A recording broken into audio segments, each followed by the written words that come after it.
supplying arms to the DRC, to Congo. This is the guy that is the linchpin for most of the conflict we are seeing in the eastern part of the Democratic Republic of Congo. Now, this brings me to my point about what is going on in Palestine today. A lot of Africans have been asking me to draw a parallel between what is going on in Palestine today with the bombardment and the attempt to establish this colonial project in Palestine today and Africa. And I keep telling them there's a correlation. Because of the experience that we as Africans have had, we can clearly understand what is going on there in Palestine. This is a colonialist project. This is a neo-colonialist project, as a matter of fact. The British and the British Empire continues. The Roman Empire continues.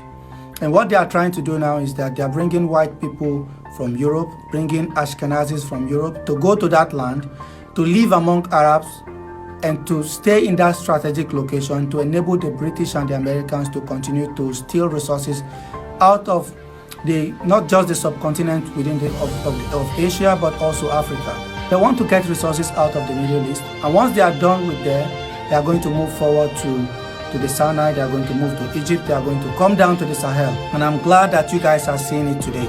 What is going on in Palestine today is a disgrace. And this guy is at the heart of the exploitation going on in Congo. There's subtle exploitation by Zionists and their cohorts. People look at nation states and say, oh, America is doing this, oh, Britain is doing this. But there are people that are actually funneling money low-key and are participating in exploiting these systems. And America sending military troops, for instance, to Congo is to protect the interests and assets of people like this.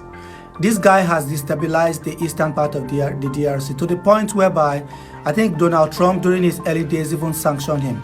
But through his connection in the IDF and through his connection to the son-in-law of Donald Trump, Jared Kushner, before Donald Trump left office, they removed most of those sanctions on him.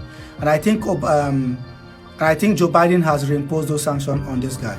These are the guys that are at the forefront of the exploitation of Africa. And it is clear to me, most of you guys don't even know the story of Rwanda. The Tutsis in Rwanda, they had support from the Zionists.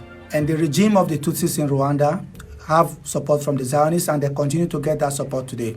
The same thing with Uganda and South Sudan.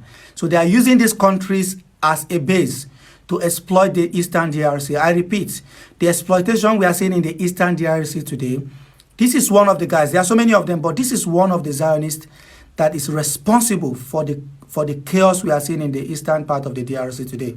The presence of the United Nations troops there is completely useless. We don't want them there. Let them pack their bags and leave. And let the Zionists go back to where they belong. They are from Europe. They are from Central and Eastern Europe. Let them go back to their lands. And a lot of you keep thinking it's about tribal differences, it's about religious differences. It is not. That is not the point. These guys understand how these things work. So they create a system of divide and rule between us in order for them to come and exploit.